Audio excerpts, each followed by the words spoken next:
เด็กน้อยนั่งยกขังย่ำได้สิป่วยว่ะได้ยินเสียงมันเบาเลยย่ำได้สิป่วยว่ะป่วยอยู่นะป่วยดอกไม้สักคนเป็นมหาบารมีร่วมกันนะครับผมก็จะถวายอีกสักผมมาใส่เลยว่ะ15 เพลงละพระพลังละ15 เพลงพอดีประมาณ15 เพลงสังเกตพลบพญาพลออกมาฟ้อนตึมต่ำแม่นหล่ะนั่นคือสัญญาณสิโยนขึ้นราคาเต้นเพราะคืนนะมาปีเดมวันปีนั้นเดโยดีมาปีเดมวันปีนั้นสนุกสนานเฮฮาช่วงท้ายโอ้ยล่ำสิ่งล่ำยาวอีปอยแม่เอ้ยเนี่ยม่วงเงาหานอนเก่าประโยชน์มันมวนเลยฟ้อนจนว่าเปียกฟ้อนจนว่าเมื่อยนะปีที่แล้วก็ได้นะก็ถวายเทพเทวาถวายองค์พญานาคราชไปก่อนศิลปินแกมาให้ปิดถ่ายอีหลีดิบ่ดึกบ่เมื่อเอาขนาดนั้นนะฉะนั้นแล้วนะครับผมก็ให้อยู่จนจบงานรับบุญรับบารมีรับพลังนะค่ำคืนแห่งนาคามหาบารมีนี้จงมีแก่ทุกท่านทุกผู้ทุกนามให้ร่ำรวยเด้อสมความมุ่งมั่นปรารถนา10 ปีไม่แล้วผู้ใดในท่านได้รวยก็ขอให้รวยนะครับคนรวยแล้วก็อย่าไปอยู่ใกล้ระเบิดอยู่บ้านเฮาเด้อจะเดินทางไปซ้ายนะครับผมอยู่บ้านเฮาฉะนั้นแล้วก็ขอธนาสารสมบัติ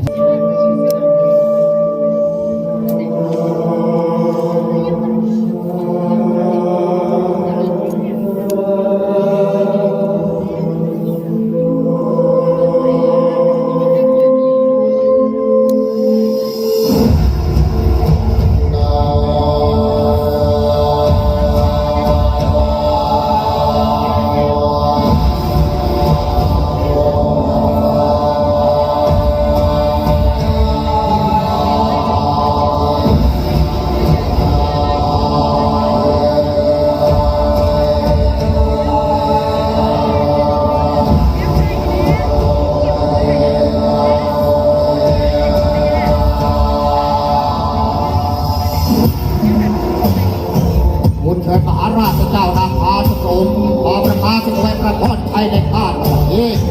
ได้แท้สอกได้เกิดพระพุทธเจ้าข้า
มาโนแมนเอาโอ้พันเสือบรบงนาคาช่วยใครในศาสนานำพาพระบรโอ้ควรวิโมหะดังรัตนามหัศจรรย์ศรัทธาสมใจสมมาตรโอบานนาคาพระสาทพระโพเสสโค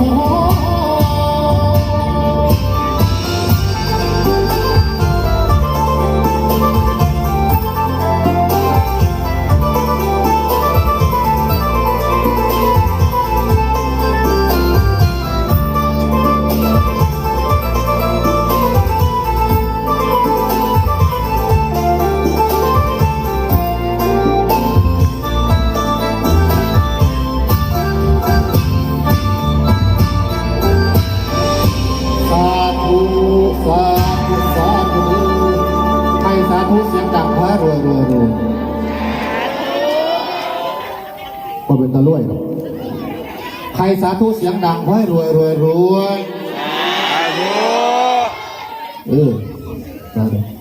อีก14 เพลงโอ้ดิหรือมีความสุขได้เด็กแก่เล็กหน่อยมีความสุขนะพร้อมไปอีกเพลงนึงอีกเพลงหนึ่งจะไหวพระเขายังไหว3 เทื่อเคยไหวพระบ่